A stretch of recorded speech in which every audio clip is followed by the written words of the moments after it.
What's up, fragrant world? Welcome back to another Stay Fresh production. You'll have to excuse kind of the throw together style of this video. It's been kind of a marathon, been super busy. I've had family visiting and all that, so haven't been as active, but I'm trying to come at you guys with some content here with whatever I can. I don't even have my microphone, so you got to make do with the onboard mic here on the camera. But I did want to come at you guys with a little unboxing, the least I could do to throw together. This is the latest fragrance from Teo Cabanel. They sent it to me for review, called boum, I believe. And the translation is it boom, which I know is not right. It must be some kind of idiom. So whatever it is, I'll put it here on the screen if I can figure it out. Again, the latest from Teo Cabanel. They just sent it to me. It's in their Les Expressions Parfumées line, of which I basically love all of them. They're all so unique.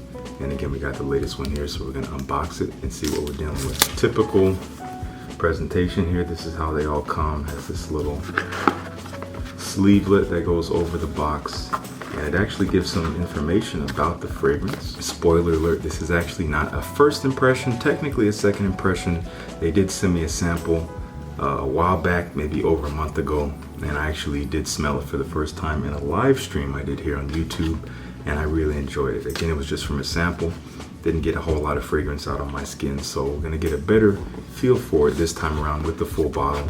But here on the back, it says it is a solar vanilla, vanille solaire. And this solar thing is kind of a trend at this point in time. I think this year is kind of like, you know, again, supposed to represent the sun, or being out in the sun, or your skin being warmed by the sun, maybe mixed with some tropical style notes like vanilla or coconut and things like that. So we're gonna dive right into the fragrance here. We'll see how it follows that trend. I do remember it having a very distinct quality from that genre, using what they were calling these iodized notes. So kind of like an iodized salt-ish kind of feel.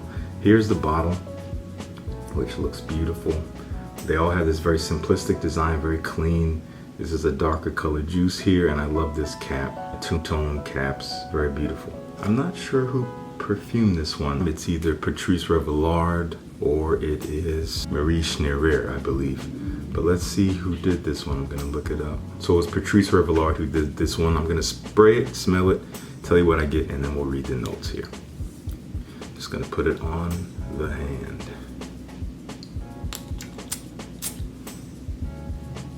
Yeah, man, that's beautiful. Gosh, yeah, wow. This is so nice. I'm getting white florals for sure.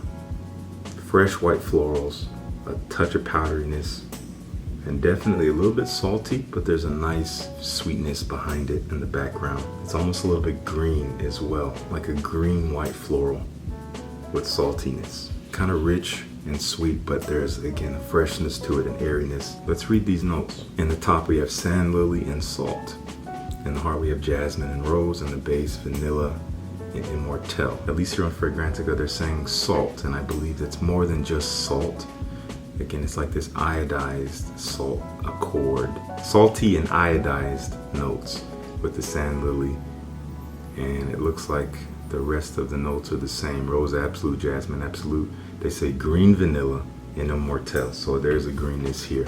This is a very different take on the genre as I've smelled, you know, as compared to other in this genre like Tom Ford, Soleil Blanc or something like that, or Soleil Brûlant, which is the more newer kind of take on the genre this year. Even in the realm of things like Juliet Has a Gun vanilla vibes, or even Coco Moon a little bit from Beach Giza, but this takes it in a different direction. This is much more on the floral side of things, so you do have to like florals, but it's sweet, salty, fresh, green florals. But there's still, again, a richness, there's an oomph here. It smells lovely. It is a little bit more unisex than I was expecting.